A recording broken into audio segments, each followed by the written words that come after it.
नमस्कार दोस्तों, स्वागत है आपका एआई स्टडी ज्ञान पे। तो सबसे पहले सभी स्टूडेंट्स को नवरात्रा की हार्दिक शुभकामनाएं।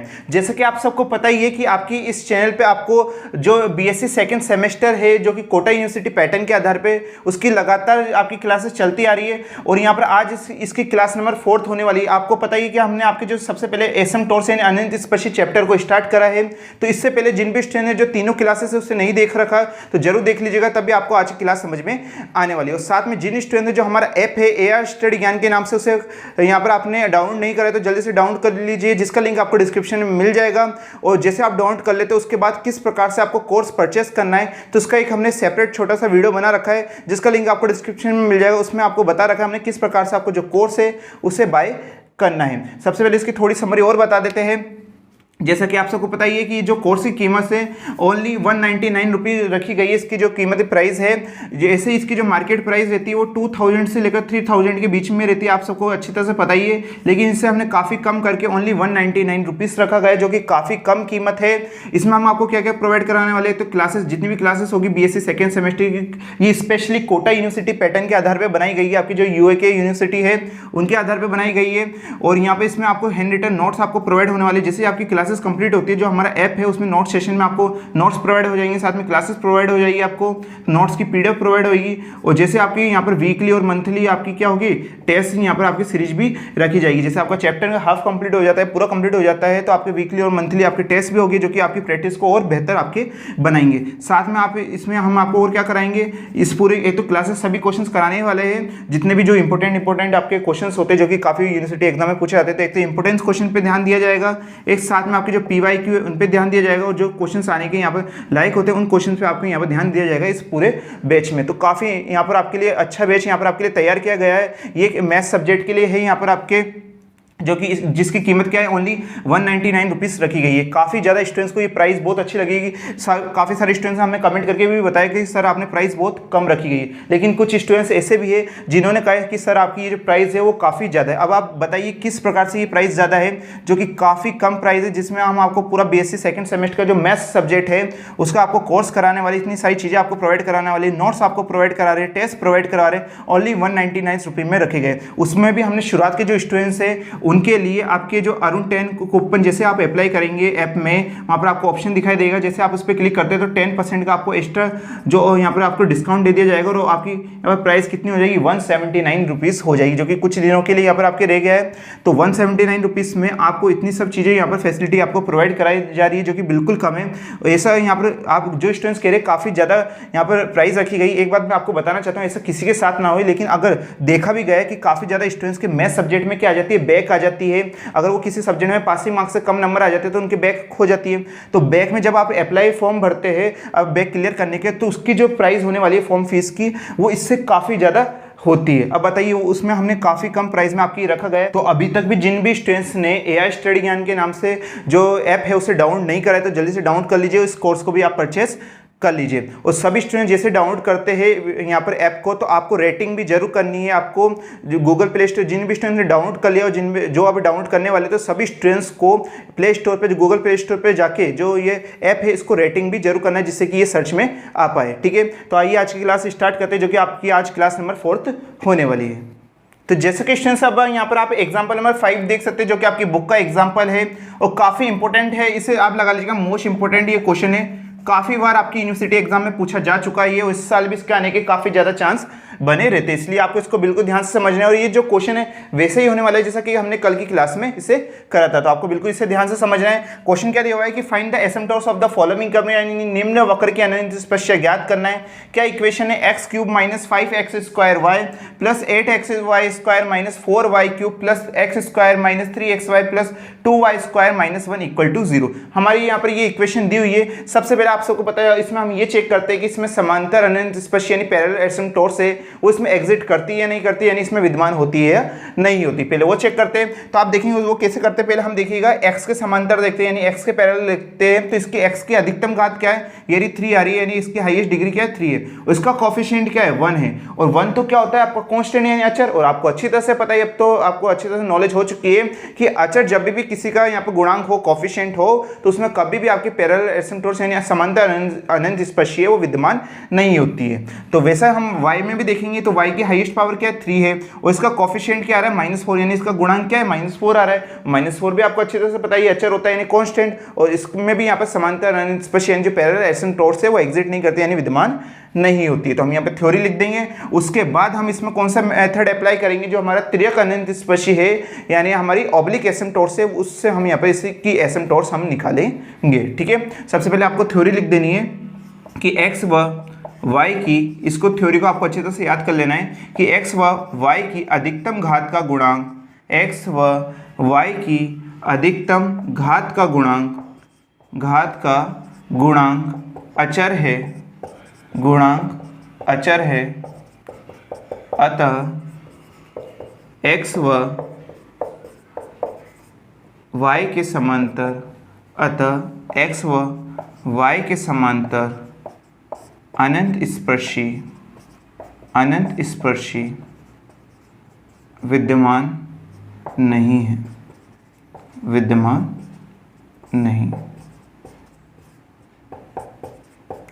ठीक है। इसे हम यहाँ पर इंग्लिश में लिखा देते हैं कि the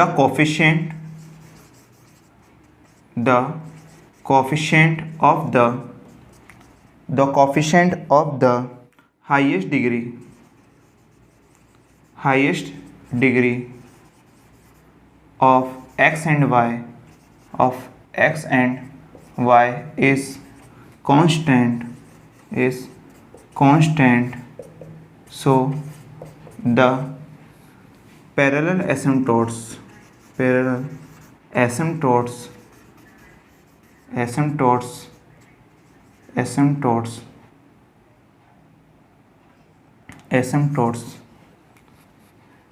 to x and y, parallel asymptotes to x and y axis does not exit। Okay, ये थ्योरी है जो आपकी 2-3 बार क्वेश्चन करेंगे तो आपको अच्छे से ये थ्योरी याद हो ही जाएगी। ओके, तो अब इसमें हम तिर्यक अनंत स्पर्शीय यानी ऑब्लिक एसिम्प्टोट्स है वो अप्लाई हम करने वाले हैं। उसको किस प्रकार से करेंगे, सबसे पहले आपको क्या रखना है, x = 1 रखना है और y = क्या रखना होगा आपको, m रखने पर on putting x = 1 and y = m। Okay, तो सबसे पहले आपको हाईएस्ट डिग्री देख लेनी है इसकी टर्म की। तो यहाँ पर 3 पावर आ रही है, यहाँ पर आप देखेंगे 2 पावर और ये 1 पावर, टोटल 3 टर्म का हो जाता है। यहाँ पर 1 पावर और ये 2 पावर, टोटल 3 टर्म का और ये 3 टर्म का। तो यहाँ से लेकर आपके यहाँ तक ये कितने टर्म का होता है यानी कितने पद का, ये 3 टर्म का है। तो इसकी n की वैल्यू 3 हो जाएगी। अब आप देखिएगा x की पावर कितनी दी हुई है, 2 दी हुई है और यहाँ पर x की पावर 1 और ये भी 1, तो ये 2 टर्म का।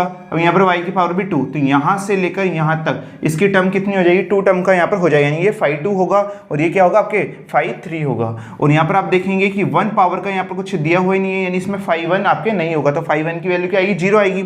लेकिन यहाँ पर कांस्टेंट वैल्यू दी हुई, ये क्या होता है हमारा 5 होता है। तो 5 क्या है, यहाँ पर आपका -1 है। ठीक है, आई होप आपको इतना आ गया होगा। तो अब यहाँ पर वैल्यू रख देते हैं हम 53m, सबसे पहले निकालते हैं क्योंकि हाईएस्ट यहाँ पर 3 है।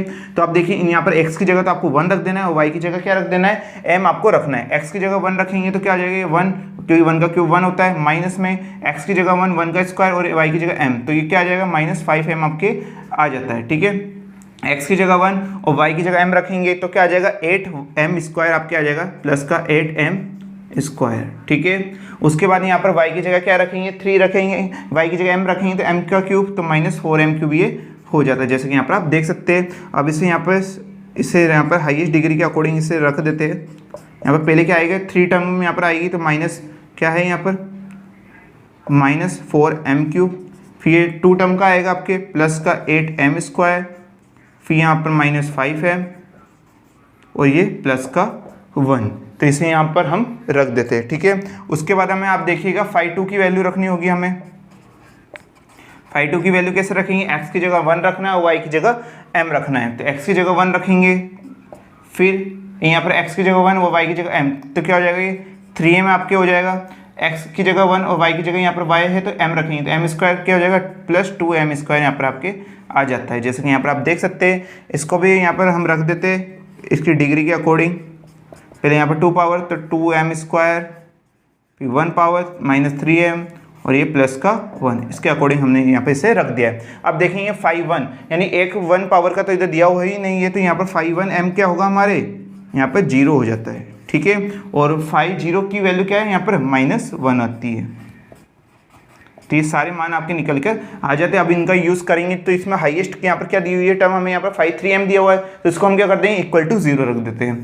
तो यहाँ पर आपका 5 3 m इक्वल टू क्या हो जाएगा 0 हो जाएगा, जो हाईएस्ट आपके होता है, ठीक है। तो यहाँ पर क्या निकल के आया था 5 3 m हमारे यहाँ पर -4m³ प्लस 8m² -5m+1, और ये किसके इक्वल हो जाएगा 0 के इक्वल हो जाएगा। अब इससे हमें क्या निकालना है, m की वैल्यू निकालना है। यहाँ पर आप देखेंगे त्रिघात समीकरण है, यानी क्यूबिक आपकी इक्वेशन है, तो इसमें 3 ही क्या आएगी आपकी m की वैल्यू आने वाली है। तो वो कैसे निकालेंगे, तो इसका सिंपली सॉल्यूशन होता है या तो कॉमन लेके आप m की वैल्यू निकाल लीजिए, जिससे इसके फैक्टर बन जाएंगे।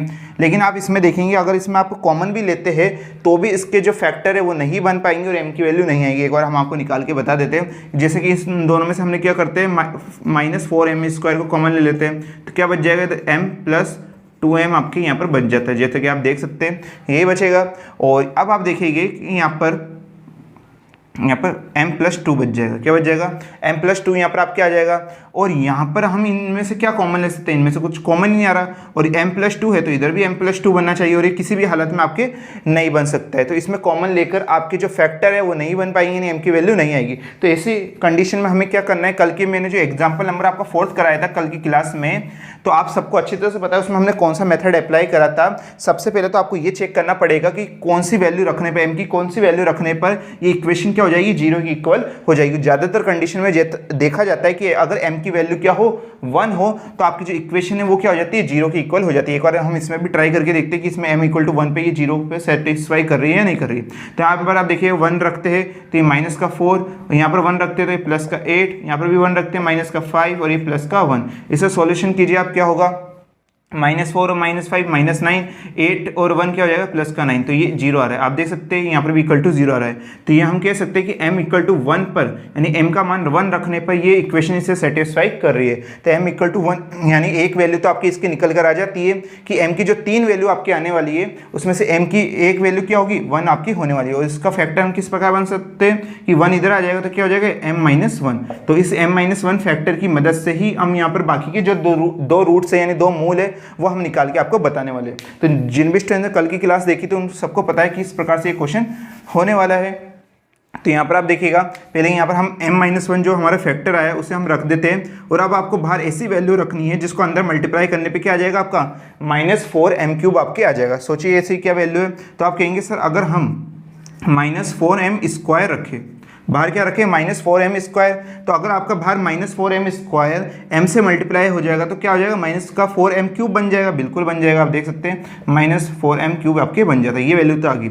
उसके बाद क्या होगा -4m² इस -1 से मल्टीप्लाई होगा तो क्या आ जाएगा आपका +4m² आपके आ जाएगा। और हमें यहाँ पर क्या चाहिए, हमें तो +8m² चाहिए, और ये अभी क्या है +4m² है। इस 4m² को हमें क्या बनाना होगा 8m²। तो इसे किस प्रकार से बना सकते हैं, अगर इसमें हम क्या जोड़ दें +4m² जोड़ दें तो हम क्या करते हैं, ये जो m-1 फैक्टर है इसे दोबारा हम यहाँ पर लेते हैं और बाहर किससे मल्टीप्लाई करेंगे, क्योंकि हमें यहाँ पर 4m² की और ज़्यादा जरूरत है, तो हम यहाँ पर बाहर इससे मल्टीप्लाई करेंगे 4m से करेंगे। तो आपको ये सोचना पड़ेगा 4m को m से मल्टीप्लाई करेंगे तो क्या आ जाएगा +4m² आ जाएगा। अब आप देख सकते हैं ये भी +4m², ये भी +4m² क्या बन जाएगा आपका 8m² बन जाएगा। तो ये भी इक्वेशन आपके आ जाती है। लेकिन इसके साथ एक और एक्स्ट्रा चीज आएगी कि यहाँ पर +4m है, इस -1 से मल्टीप्लाई होगा तो क्या आ जाएगा आपका -4m आ जाएगा। अब आप कहेंगे सर यहाँ पर तो -4m आ रहा है और यहाँ पर -5m हमें इसे बनाना है, तो इसे किस प्रकार बनाया जा सकता है, अगर इसमें से एक m है हम माइनस कर दे तो -4m में अगर हम एक m और माइनस कर दे तो क्या बन जाएगा -5m बन जाएगा। तो दोबारा आपको क्या करना होगा, ये फैक्टर दोबारा लेना होगा m-1 का।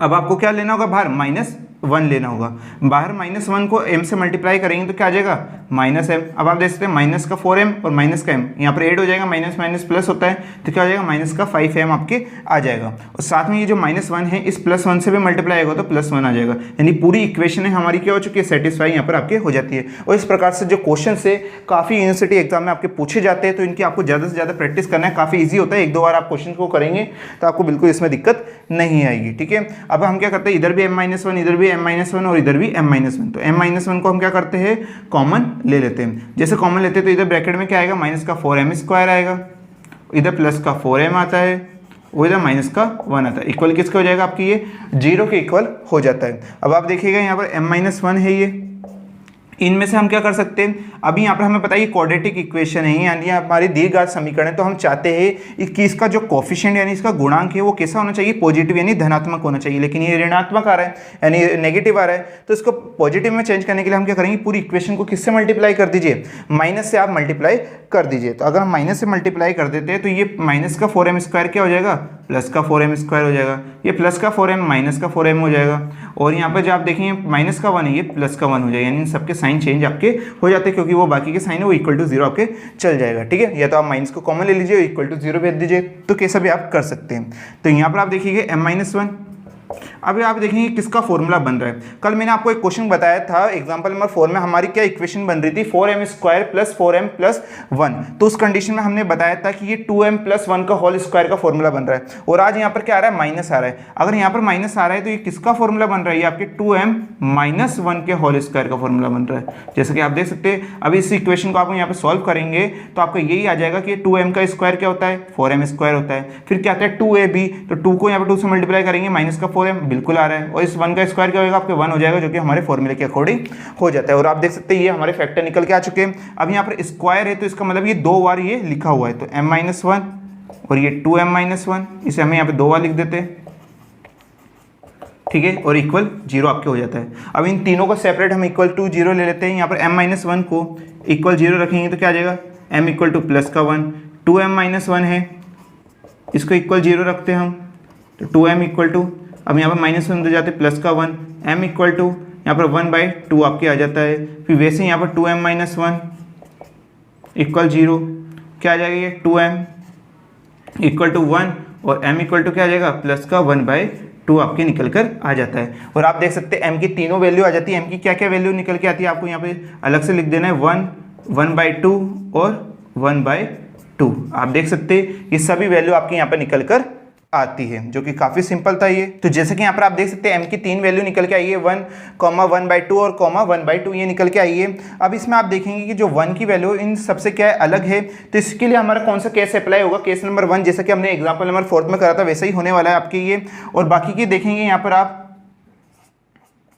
ठीक है, यहाँ पर जो दोनों वैल्यू है 1/2 और 1/2 ये दोनों कैसे एक जैसी है, तो इसमें कौन सा केस अप्लाई होगा, केस नंबर 2। उसमें हमने कहा था कि m1 इक्वल टू m2 हो, तो इसमें केस नंबर 2 अप्लाई आपके होता है। तो इस 1 के लिए केस नंबर 1 अप्लाई होगा और इन दोनों के लिए केस नंबर 2 आपके अप्लाई होगा, जैसा कि कल के क्वेश्चन में भी हमने करा था। तो पहले इधर का रफ कर देते हैं, आप इसे नोट डाउन कर लीजिए वीडियो को पॉज करके।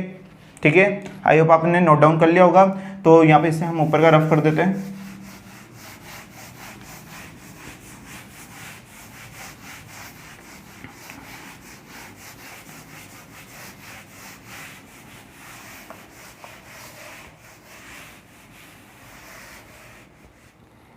ठीक है, तो यहाँ पे क्या है, सबसे पहले हमारे m इक्वल टू 1 पर, m इक्वल टू 1 है यहाँ पर हमारे, इसके लिए करते हैं। इसके लिए कौन सा केस अप्लाई होगा, केस नंबर 1, जो कि क्या होता है c में फैक्टोरियल 1, हाईएस्ट क्या है यहाँ पर 5/3 है, 5/3 प्लस 5/2 इक्वल टू 0। अब तो ये आपको अच्छी तरह से याद हो ही गया होगा। पहले हमें सभी वैल्यू को लिखना होता है, तो यहाँ पर आपको लिखना है 5/3 की वैल्यू, जो कि हमारी क्या आई है, आप देख सकते हैं माइनस का 4m³ प्लस का 8m² माइनस का 5m और प्लस का 1।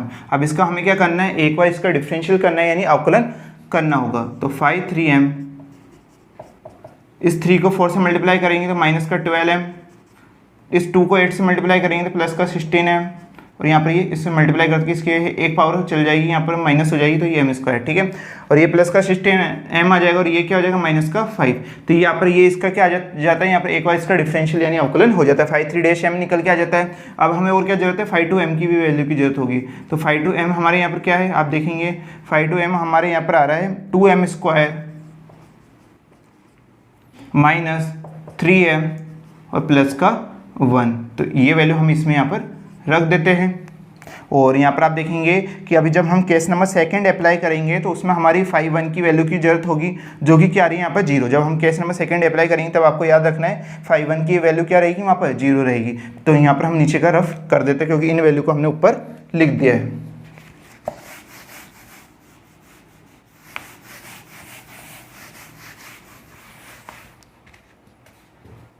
हम यहाँ पर आपको वैल्यू रखनी है तो सबसे पहले सी यहाँ पर आ जाता है, अपॉन में क्या है फैक्टोरियल 1, फैक्टोरियल 1 की वैल्यू 1 ही होती है, तो यहाँ पे इसे लिख भी सकते हो नहीं भी।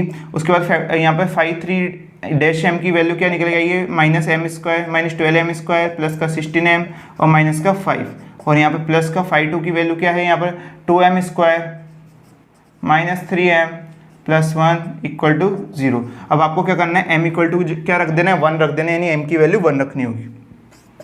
तो यहाँ पर m की जगह 1 रखेंगे तो ये क्या जाएगा माइनस का 12, ये 1 रखेंगे प्लस का 16 और माइनस का 5। फिर यहाँ पर आप देखेंगे m की जगह 1 तो 2 माइनस में m की जगह 1 और ये प्लस का 1 इक्वल टू आपके 0 आ जाता है, जैसे कि यहाँ पर आप देख सकते हैं। ठीक है, उसके बाद अब इसे सॉल्व कीजिए तो क्या होगा, माइनस का 12 और माइनस का 5 क्या हो जाएगा आपके माइनस का 17 माइनस 17 और आपके जो प्लस का 16 है क्या आ जाएगा माइनस 1 यहाँ पर आपके आ जाएगा। इसे सॉल्व कीजिए आप, 2 और यहाँ पर 1 क्या हो जाएगा 3 और ये 3 माइनस 3 0, यहाँ पर ये पूरी वैल्यू 0 हो जाएगी। क्या आ जाएगा माइनस से इक्वल टू 0, माइनस उधर जाते क्या हो जाएगा प्लस का यहाँ पर हो जाएगा माइनस, आपका जो माइनस साइन है वो 0 में चल जाएगा। तो सी की वैल्यू क्या आ जाती है आपकी 0 आपकी आ जाती है। अब हमारी जो टेंजेंट की इक्वेशन है यानी स्पर्शरेखा की समीकरण वो क्या आती है, y equal to m x plus c होती है। तो इनमें आपको रख देना है, m की वैल्यू क्या आई है 1 आई है, 1 को x से मल्टीप्लाई करेंगे तो x आ जाएगा, यहाँ पर ये c की वैल्यू 0 आई है तो y इक्वल टू एक्स, और x को इधर ले आएंगे तो y minus x equal to 0, और ये क्या आ जाती है हमारी एक अनंत स्पर्श यानी एक एसिम्प्टोट तो हमारी निकल कर आ जाती है। और ये त्रिघात समीकरण थी यानी क्यूबिक इक्वेशन थी, तो अभी तो आपकी 2 एसिम्प्टोट्स हो रहा बाकी है। उसके लिए हम क्या करेंगे, केस नंबर जो सेकंड है उसे अप्लाई करने वाले, तो आप देख सकते हैं 1/2 है 1/2 है, तो इसके लिए दोनों एक जैसे रूट्स है, तो इसके लिए हम केस नंबर सेकंड अप्लाई करने वाले। तो सबसे पहले तो इधर का हम यहाँ पर रफ कर देते हैं।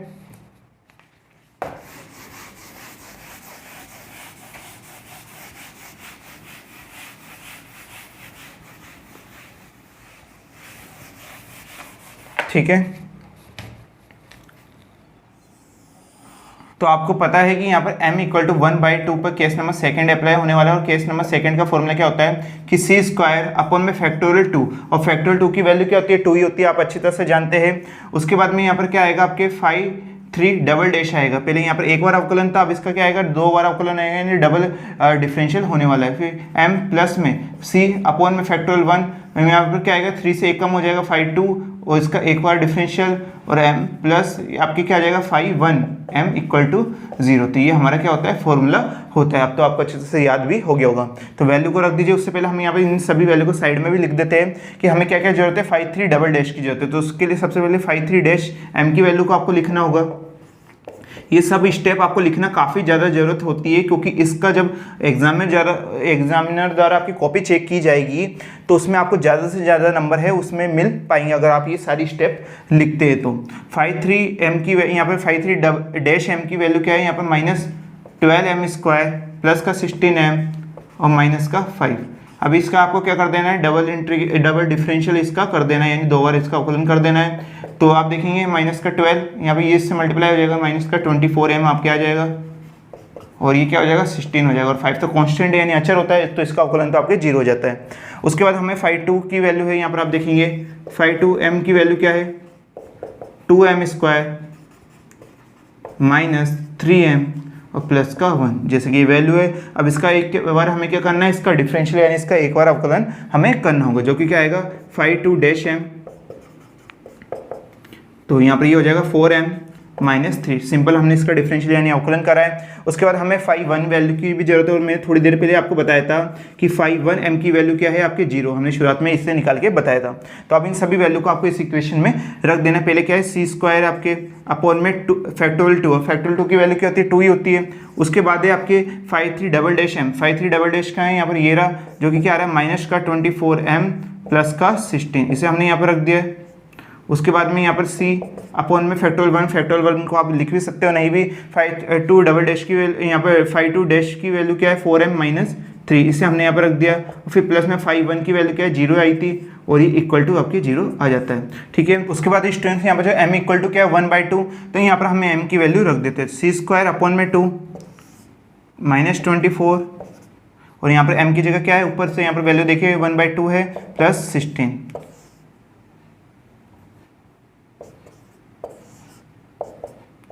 फिर यहाँ पर m की जगह भी यहाँ पर भी रख देते 1/2 माइनस का 3 और ये इक्वल का 0। अब इसे सॉल्व कीजिए 2 की टेबल से ये 24 कितने टाइम्स कटेगा 12 टाइम्स यहाँ पर आपके हो जाता है और यहाँ पर 2 की टेबल से ये 4 2 टाइम्स यहाँ पर आपके कट जाता है। हम यहाँ पर क्या आ जाएगा c² 2 यहाँ पर क्या आ जाएगा आपके माइनस का 12 प्लस 16 आपके आ जाएगा और -12 प्लस 16 क्या होता है आपका प्लस का 4 होता है, तो यहाँ पर हमने लिख दिया। और यहाँ पर आप देखेंगे 2 माइनस का 3 आ जाएगा, 2 माइनस 3 क्या होगा माइनस का 1, तो यहाँ पर आप लिख दीजिएगा।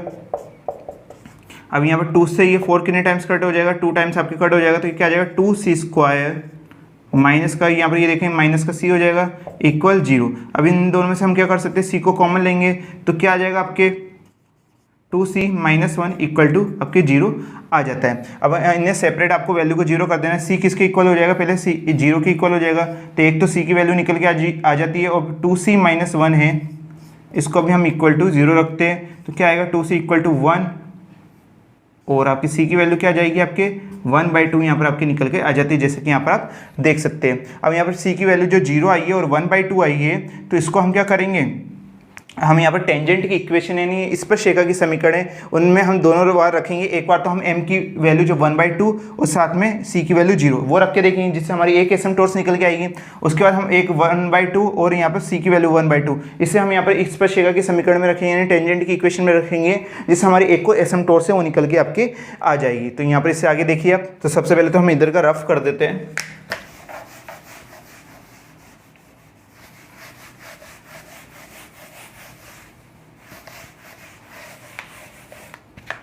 ठीक है, तो यहाँ पर पहले क्या है m की वैल्यू 1/2 और c की वैल्यू यहाँ पर रखी हमने 0 और एक क्या निकालेंगे हम m की वैल्यू तो 1/2 क्योंकि आपने देखा था उस समय में m की वैल्यू 1/2 कितनी बार आई थी 2 बार आई थी, तो एक बार यहाँ पर रख दिया एक बार यहाँ पर, और c की वैल्यू क्या निकल के आएगी आपकी यहाँ पर 1/2 आई है। इसे किस में रख देना है, हमारी जो यहाँ पर टेंजेंट की इक्वेशन है यानी स्पर्शरेखा की समीकरण है y = mx + c और यहाँ पर भी y = mx + c। ठीक है, y = अब m की वैल्यू क्या है 1/2 रख दिया, साथ में x और यहाँ पर c की वैल्यू 0, तो ये क्या हो जाएगा y = x/2 और ये 2 इस यहाँ पर इससे क्या हो जाएगा क्रॉस मल्टीपल यानी वज गुणा हो जाएगा, तो क्या आएगा 2y = x आपके आ जाता है और ये x इधर आएगा तो क्या आ जाएगा 2y - x = 0 और ये क्या आ चुकी है यहाँ पर हमारी एक एसिम्पटोट्स में निकल कर आ जाती है। टोटल 2 एसिम्पटोट्स आ गई है। अब इसमें भी हम यहाँ पर हमें रख देना है y = m की जगह क्या रखेंगे 1/2 x और यहाँ पर c की जगह भी 1/2, ये क्या हो जाएगा और जैसे ये दोनों 2 है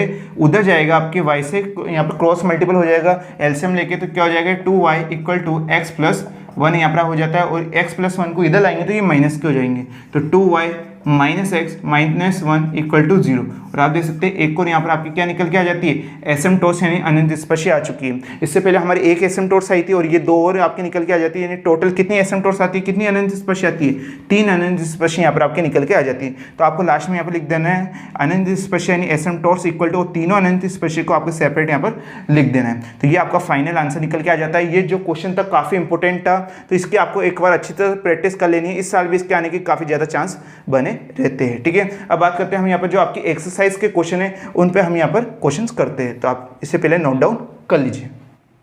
तो जैसा कि स्टूडेंट्स अब यहाँ पर आप एक्सरसाइज का आपका क्वेश्चन नंबर 7 देख सकते हैं जो कि आपके एक्सरसाइज ए का क्वेश्चन है बुक का।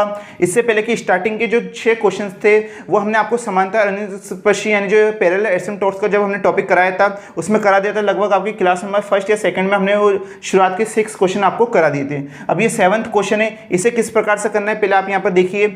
यहाँ पर क्या होगा, यहाँ पर सबसे पहले आपको एक्स की अधिकतम घात देखनी है यानी मैक्सिमम पावर ऑफ आपको एक्स देखना है। यहाँ पर क्या है 3, इसका कोफिशिएंट इसका गुणांक क्या है 1 है, तो ये तो अचर है, तो इसमें आपकी अनंत स्पर्श यानी एसिम्पटोट्स एग्जिट ही नहीं करेगी और यानी विद्यमान नहीं होगी। और y की मैक्सिमम पावर 3 इसका भी कोफिशिएंट क्या है, इसका गुणांक 1 आ रहा है, तो इसमें भी आपकी जो समांतर अनंत स्पर्श यानी जो पैरेलल एसिम्पटोट्स है वो भी एग्जिट आपकी नहीं करती है। तो इसमें हम लिख देंगे कि यहाँ पर x व y की अधिकतम घात का गुणांक क्या अचर है, अतः एक्स व वाई के समांतर अनंत स्पर्शी विद्यमान नहीं है। The coefficient of the highest degree of x and y is a constant, so the asymptotes parallel asymptotes to x and y axes does not exist. ये थ्योरी आपको लिख देनी है। उसके बाद आपको इसमें कौन सा अप्लाई करना होगा, त्रियक अनंत स्पर्शी यानी ऑब्लिक एसिम्पटोट्स इसमें अप्लाई करना होगा। क्या करेंगे हम, एक्स की जगह 1 रख देंगे, वाई की जगह m रख देंगे। क्या निकल के आ जाएगा आपका, phi 3m आ जाएगा, phi 2m, phi 1m और यहाँ पर phi 0m आपके निकल के आ जाएगा। आप देख सकते हैं ये phi 3 यहाँ पर होगा, ये 3 टर्म का, ये भी है 1 और 2, ये 3 टर्म का, ये 2 और 1, ये भी 3 टर्म का और ये भी 3 टर्म का। तो यहाँ से लेकर आपके यहाँ तक क्या निकल के आएगा, phi 3m आपका निकल के आएगा, ये 2 टर्म और ये भी 2 टर्म, तो ये phi 2m यहाँ से इससे में निकल के आएगा जब आप x की जगह 1 और y की जगह m रखेंगे। और यहाँ पे आप देखेंगे जो phi 1 की वैल्यू इधर एग्जिट यहाँ पर विद्यमान ही नहीं होगी आपकी, क्योंकि आप देख सकते हैं होगी नहीं, क्योंकि x और y यहाँ पर नहीं दिया हुआ है। तो phi 1 की वैल्यू क्या होगी आपकी 0 हो जाती है और ये 1 क्या हो जाएगा आपका phi 0 हो जाएगा, जैसे कि आप देख सकते हैं। तो सभी वैल्यू को रख दीजिएगा और जो phi 3m आएगा उसको इक्वल टू 0 यहाँ पर आपको रखकर जो m के तीनों मान है आपको निकाल लेना है। जैसे तीनों मान आपके आते हैं तो उससे आपको c की वैल्यू यहाँ पर आपको निकाल लेनी है। अगर तीनों मान आपके एक जैसे आ जाते हैं तो केस नंबर 1 अप्लाई होगा। अगर फर्स्ट मान आपके बाकी के मानों से अलग है तो भी केस नंबर 1 अप्लाई होगा। बाकी की जो दो अगर वैल्यू सेम आती है तो उसके लिए सेकेंड नंबर का जो केस है वो भी आपके अप्लाई होगा। इस टाइप के हमने काफ़ी सारे क्वेश्चन करे हैं। तो ये जो क्वेश्चन है आपके प्रैक्टिस के लिए हम दे रहे हैं, तो सभी स्टूडेंट्स को ये क्वेश्चन जरूर करना है और आपको कमेंट करके बताना है कि इसका आपका आंसर आया है या नहीं आया। अगर आपको ये सॉल्यूशन इसका नहीं आता है तो आप कमेंट करके बता दीजिएगा। हम जो नेक्स्ट आने वाली वीडियो में आपको ये इसका डाउट है इससे हम यहाँ पे क्लियर कर देंगे। हालांकि काफ़ी सिंपल क्वेश्चन है तो इसको आपको प्रैक्टिस करके जरूर देखना है। अब बात करते हैं हम यहाँ पर जो आपका एक्सरसाइज का 8 क्वेश्चन है उसे हम यहाँ पर आपके कराते हैं। तो जैसा कि स्टूडेंट्स हम यहाँ पर आप क्वेश्चन नंबर 8 देख सकते हैं। सबसे पहले तो आप इस क्वेश्चन को लगा लीजिए मोस्ट इंपोर्टेंट, क्योंकि ये आपकी यूनिवर्सिटी एग्जाम में काफ़ी बार लगातार पूछा जा रहा है ये क्वेश्चन। तो इसके इस साल भी यानी कि इस क्वेश्चन के भी काफ़ी ज़्यादा चांस बने रहते हैं। तो इसको भी आपको बिल्कुल ध्यान से समझना है। काफ़ी आसान क्वेश्चन होने वाले, इससे रिलेटेड हमने काफ़ी सारे क्वेश्चन कर ही लिए। सबसे पहले आपको क्या चेक करना होता है इस प्रकार के क्वेश्चन में, यहाँ पर आप देखिए कि सबसे पहले x की अधिकतम घात यानी x की मैक्सिमम पावर क्या है 1 है, यानी x की मैक्सिमम पावर क्या है 3, तो x क्यूब का यहाँ पर कोफिशिएंट यानी गुणांक क्या है 1 है। तो जो कि अचर होता है तो इसमें समांतर अनंत स्पर्शी जो पैरेलल एसिम्पटोट से एग्जिट ही नहीं करती यानी विद्यमान नहीं होती। y की यहाँ पर मैक्सिमम पावर देखेंगे तो 3 आ रहा है, इसका कोफिशिएंट क्या आएगा आपका, इसका गुणांक -1 आ रहा है। -1 भी अचर होता है तो इसमें भी एसिम्पटोट यानी आपकी जो अनंत स्पर्शी है वो विद्यमान नहीं होगी यानी एग्जिट नहीं होगी। तो इसमें हमारी वही थ्योरी हम लिख देंगे जो कि अभी हमने आपको बताई थी कि x व y की अधिकतम घात का गुणांक क्या है, अचर है, अतः x व y अक्ष के समांतर अनंत स्पर्शी विद्यमान नहीं होती है। यानी the coefficient of the highest degree of x and y is a constant, so the parallel asymptotes to x and y axis does not exist. ये आपको लिख देना है, ठीक है। थ्योरी आपको लिख देनी है। अभी यहाँ पर हम डायरेक्ट आपको कराते हैं तिर्यक जो आपकी एसिम्पटोट्स है यानी आपकी ऑब्लिक एसिम्पटोट्स है उसे हम अप्लाई करने वाले। सभी स्टूडेंट्स को जो थ्योरी है उसे आपको जरूर लिखना है, ठीक है। तो अब यहाँ पर आप देखिएगा सबसे पहले हमें क्या करना होता है, x की जगह आपको 1 रखना है एंड y की जगह आपको क्या रखना होगा, m आपको रखना होगा। On putting x equal to 1 and y equal to m, okay. तो आप देखिएगा सबसे पहले टर्म देखिए, x की यहाँ पर टर्म 3 आती है, यहाँ पर 2 और ये 1 3 हो जाएगा, यहाँ पर 1 और ये 2 3 और ये भी 3। तो यहाँ से लेकर यहाँ तक आपकी कितनी टर्म का होगा, 3 टर्म होगी। अब यहाँ पर क्या आ रही है 1 टर्म और यहाँ पर भी 1 टर्म, तो ये 1 टर्म का हो जाता है। 2 टर्म का इसमें दिया हुआ नहीं है तो phi 2m हमारा 0 निकल के आएगा और ये क्या होगा आपका phi 0 होगा, ठीक है। अब यहाँ पर आप देखिए सभी वैल्यू को लिख दीजिए। यहाँ पर phi 3m है यहाँ से लेकर यहाँ तक, तो यहाँ पर आपको x की जगह तो 1 रखना है और y की जगह m रखना है। x की जगह 1 रखेंगे तो क्या हो जाएगा, ये 1 हो जाएगा। x की जगह 1 और y की जगह m रखेंगे तो प्लस का m, x की जगह 1 और y की जगह m रखेंगे तो माइनस का m स्क्वायर, और आप देखेंगे y की जगह m रखेंगे तो माइनस का m क्यूब, ये हो जाता है। अब इसकी जो डिग्री के अकॉर्डिंग हम इसे यहाँ पर रख देते हैं phi 3m। सबसे पहले हाईएस्ट डिग्री कौन सी है, -m क्यूब, इसे हम यहाँ पर लिखते हैं। उसके बाद में यहाँ पर माइनस का m स्क्वायर, फिर यहाँ पर प्लस का m और यहाँ पर प्लस का m, जैसे कि यहाँ पर आप देख ही सकते हैं, ठीक है। फिर है phi 2m। phi 2m यानी 2 डिग्री, तो हमें इधर 2 टर्म तो दिए हुई नहीं है तो इधर ये phi 2m हमारा 0 निकल के आएगा। फिर है phi 1m। phi 1m क्या है यहाँ पर आपके, आप देखेंगे x की जगह 1 रखिए तो क्या आ जाएगा -3, y की जगह m रखिए तो ये m आ जाता है, आप जैसे कि यहाँ पर देख सकते हैं। और phi 0 की वैल्यू क्या है यहाँ पर आपकी -1 है। phi 0m की वैल्यू यहाँ पर -1, तो ये सभी वैल्यू को हम यहाँ पर लिख देते हैं। अब आपको क्या करना है, जो आपकी phi 3m है ये जो वैल्यू है इसको इक्वल टू हमें 0 रखना होगा। तो phi 3m इक्वल 0। क्या निकल के आई थी अभी आप देखेंगे, माइनस का m क्यूब माइनस का m स्क्वायर प्लस का m प्लस का 1 इक्वल टू 0, ये है। तो अब इसमें सबसे पहले क्या होगा कि यहाँ पर जो m की यहाँ पर जो हाईएस्ट पावर दे रखी है, इसका कोफिशिएंट क्या है, माइनस दिया हुआ है, तो इसे हम यहाँ पर प्लस यहाँ पर चेंज कर देते हैं, क्योंकि इक्वल टू 0 भी यहाँ पर दिया हुआ है।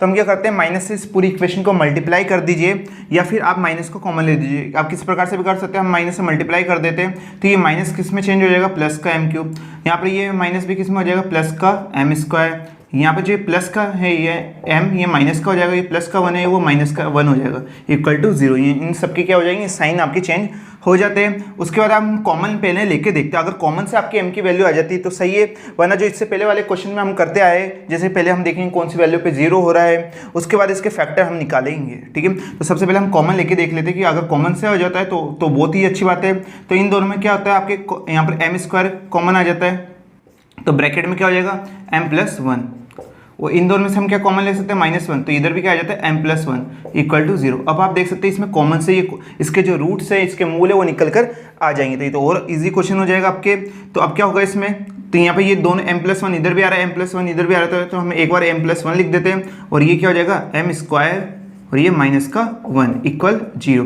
अब आपको पता है m स्क्वायर माइनस 1 आ रहा है, तो ये क्या होगा, एक बार m प्लस 1 और एक बार m माइनस 1, ऐसा हमने काफ़ी सारे क्वेश्चन में कर चुके हैं। तो ये m प्लस 1, ये m माइनस 1 और ये m प्लस 1 इक्वल 0, ठीक है। अब इन सेपरेट सभी की इक्वल 0 रख लीजिए। सबसे पहले m प्लस 1 है, इसको इक्वल 0 रखेंगे तो क्या आएगा, m की वैल्यू -1, फिर यहाँ पर m माइनस 1 को इक्वल 0 रखेंगे तो क्या आएगा, m की वैल्यू 1 आ जाएगी, फिर यहाँ पर m प्लस 1 को इक्वल टू 0 रखेंगे तो क्या आ जाएगा, m इक्वल टू -1 आपके आ जाता है।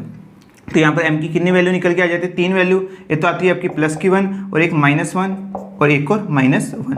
अब आप देख सकते हैं 3 m की वैल्यू आपकी निकल के आई है। तो यहाँ पर पहली जो वैल्यू है वो दोनों से अलग है, तो इसलिए हम यहाँ पर m इक्वल टू 1 के लिए क्या होगा, केस नंबर 1 अप्लाई होगा, और जो -1 है इधर भी -1, तो दो रूट्स आपके दो मूल है वो कैसे एक जैसे, तो ऐसी कंडीशन में हमारा सेकेंड नंबर कैसे अप्लाई होगा। अब तो आपको अच्छे से यहाँ पर ये चीज़ें समझ में आने लगी है। तो m इक्वल टू 1 के लिए हम सबसे पहले केस नंबर 1 अप्लाई करते हैं, और इसके लिए हम पहले इस यहाँ पर जो इधर का है उसे रफ कर देते हैं।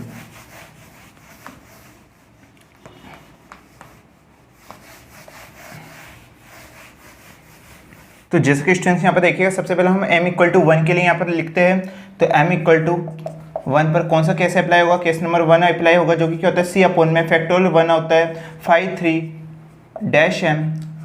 प्लस 5(2m) इक्वल टू 0, ठीक है। तो ये वैल्यू होती है आपके, यहाँ पर सबसे पहले हमें 5(3)m निकालना होगा। उसके लिए हमने अभी यहाँ पर थोड़ी देर पहले 5(3m) की वैल्यू निकाली थी, हमने यहाँ पर रफ कर दिया है, लेकिन वो वैल्यू क्या थी आपकी 5(3m) की, आप अपने नोट्स में देख सकते हैं, जो कि वैल्यू क्या थी आपकी -m³ -m square plus m plus 1। आप भी अपने नोट्स में देख लीजिएगा। उसके बाद पहले अभी इसका हमें क्या करना है, इसका डिफरेंशियल यानी इसका अवकलन करना है। तो 5(3)m, ठीक है। तो इसको यहाँ पे इसका पहले अवकलन करना है, जो कि क्या हो जाएगा आपका -3m स्क्वायर हो जाएगा। इसका करेंगे तो क्या हो जाएगा, माइनस का m, ठीक है, माइनस का 2m और ये प्लस का 1, और ये 1 का अवकलन क्या हो जाएगा, 0 आपके हो जाता है। 5(2) यहाँ पर m की वैल्यू क्या थी आपकी, 0 थी, तो उसे हम यहाँ पर लिख देते हैं, ठीक है। तो अब इन सभी वैल्यू को इसमें रखना है। c अपॉन फैक्टोरियल 1 ऐसे हम नहीं लिखेंगे। 5(3)m की वैल्यू क्या होती है, अभी हमने निकाली, -3m स्क्वायर -2m प्लस का 1।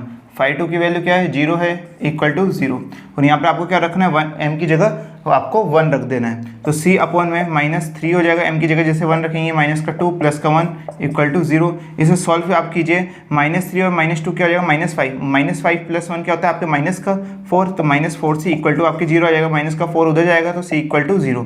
और हमारे टेंजेंट की इक्वेशन है, स्पर्शरेखा की समीकरण क्या होती है, y equal to mx plus c होती है। तो इसमें हम यहाँ पर रख देते हैं वैल्यू को, तो m की जगह 1 रखेंगे और c की जगह 0, तो क्या हो जाएगा, y equal to x plus 0 हो जाएगा, यानी y इक्वल टू x, ठीक है। और जैसे आप x इधर आएगा तो y minus x equal to 0, तो हमारी एक अनंत स्पेस यानी एक एसिम्पटोट्स तो हमारी निकल कर आ जाती है, जैसे कि यहाँ पर आप देख सकते हैं। अब यहाँ पर जो हमारी -1 वैल्यू है, इसके लिए कौन सा केस अप्लाई होगा, केस नंबर 2 आपका अप्लाई होने वाला है। सबसे पहले इधर का हम यहाँ पर आपके लिए रफ कर देते हैं।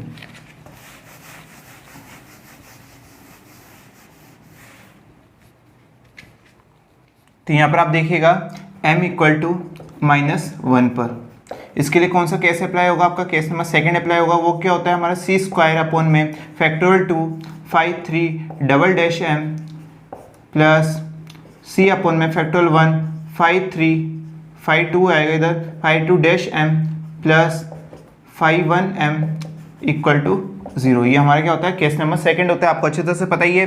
तो यहाँ पर सभी पहले वैल्यू को लिख देते हैं। सबसे पहले फाइव 3 डैश की यहाँ पर वैल्यू को लिखना होगा, जो कि क्या है हमारी यहाँ पर -3m स्क्वायर -2m प्लस 1 होगा। जैसे कि यहाँ पर आप देख सकते हैं 5 ये उसके बाद में हमें यहाँ पर इसका क्या करना है, इसका डिफरेंशियल यानी इसका अवकलन करना है। 5 3 डबल डैश m निकालना है, यानी इस पूरी इक्वेशन का क्या करना होगा, हमें अवकलन करना होगा। तो इसका अवकलन करेंगे तो क्या आ जाएगा माइनस का 6m ये माइनस का 2, जैसा कि यहाँ पर आप देख सकते हैं। उसके बाद फाइव 2 की वैल्यू क्या है 0 है, तो फाइव 2 डैश की वैल्यू भी क्या होगी आपकी 0 होगी। यहाँ पर आपके फाइव 1 की वैल्यू क्या है, जो होती है आपकी -3 और माइनस का m, ठीक है, जैसे कि आप अपने नोट्स में देख सकते हैं। उसके बाद हमें इन सभी वैल्यू को इसमें रख देना है। तो पहले क्या है सी स्क्वायर अपॉन में फैक्टोरियल 2 की वैल्यू क्या होती है 2 ही होती है। यहाँ पर फैक्टोरियल 2 की value five 3 double dash m क्या है आपके -6m माइनस का 2, ठीक है, प्लस में सी अपॉन में फैक्टोरियल 1 है, इसे हम नहीं लिखेंगे। फैक्टोरियल 2 डैश m की वैल्यू क्या है 0 है, तो ये पूरा ही क्या हो जाएगा आपकी 0 हो जाएगा, तो हम यहाँ पर लिख देते हैं डायरेक्ट 0, ठीक है। फिर प्लस फाइव 1 की वैल्यू यहाँ पर आपकी क्या है -3 माइनस m इक्वल 0 आपके आ जाता है, ठीक है। उसके बाद यहाँ पर आप देखेंगे जो m की जगह आपको क्या रखना है -1 रखना होगा। तो सी स्क्वायर अपॉन में 2 -6 इसकी जगह क्या रख देना -1 -2 प्लस -3 माइनस और m की जगह क्या रखना है -1, ब्रैकेट में -1 लिख देते हैं हम यहाँ पर इक्वल 0, ठीक है। उसके बाद इन्हें सॉल्व कीजिए तो सी स्क्वायर अपॉन 2 यहाँ पर देखेंगे -6 को -1 से मल्टीप्लाई करेंगे तो प्लस का 6 प्लस 6 में से -2 जाएगा तो क्या हो जाएगा 4 आपके आ जाता है। और यहाँ पे क्या होगा -3 और ये माइनस माइनस प्लस, तो क्या हो जाएगा -3 + 1 जो कि क्या होगा आपके माइनस का 2 आ जाएगा।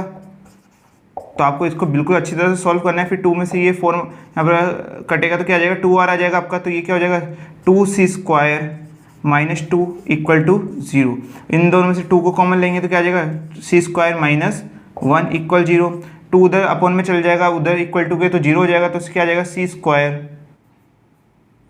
स्क्वायर इक्वल टू 1 और c इक्वल टू क्या हो जाएगा, जैसे स्क्वायर उधर रूट में जाएगा तो प्लस माइनस का 1 क्या आएगा प्लस माइनस का 1, यानी c की वैल्यू 2 आई है आपकी, एक तो प्लस का 1 और एक माइनस का 1। तो अब इन्हें हम यहाँ पर रख देते हैं, इन्हें टेंजेंट की इक्वेशन है यानी जो स्पर्शरेखा की समीकरण है उसमें हम रख देते हैं। पहले इधर का रफ कर देंगे।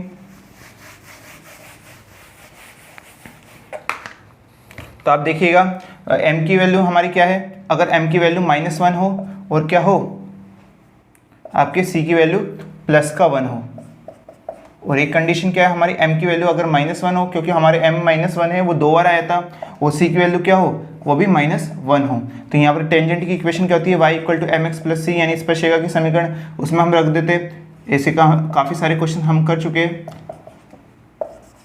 m की वैल्यू -1 और x से मल्टीप्लाई करेंगे तो -x और c क्या है यहाँ पर +1, और जैसे इनको इधर ले आते हैं इनके साइन चेंज हो जाएंगे, -x उधर जाते प्लस का x +1 उधर जाते माइनस का 1 और इक्वल 0। तो आपकी एक स्पर्शरेखा यहाँ पर और निकल के आ जाती है। वैसे हमें भी यहाँ पर भी रखना है y = m की जगह -1 तो ये x से मल्टीप्लाई होगा तो माइनस का x, c की जगह माइनस का 1 इक्वल टू के उधर आएगा तो y प्लस का x और प्लस का 1 इक्वल टू 0। इन सबके क्या हो चुके हैं यहाँ पर साइन चेंज हो जाते हैं, जैसे कि आप देख सकते हो। क्या निकल के आ जाती है आपकी 2 एसिम्प्टोट्स यानी 2 अनंत स्पर्शियों निकल के आ जाती है, जैसे कि यहाँ पर आप देख सकते हो। तो 2 पहले आई थी, इससे पहले एक आई थी, आपके टोटल 3 अनंत स्पर्शियाँ आ जाती है। तो यहाँ पर आपको लिख देना है अनंत स्पर्शियाँ यानी एसिम्प्टोट्स इक्वल टू, और तीनों आपको लिख देना है। जो हमने आपको नोट्स बना के आपको बताया है, जो आपको नोट्स सेशन है हमारे ऐप में, आपको उसमें पूरे नोट्स प्रोवाइड हो जाएंगे। उसमें हमने अच्छी तरह से नोट्स आपके बना रखे, आप जाके देख सकते हैं। उससे भी आप जो तैयारी कर सकते हैं और अपने नोट्स है उसे तैयार कर सकते हैं। आई होप आज की क्लास आपको पसंद आई होगी।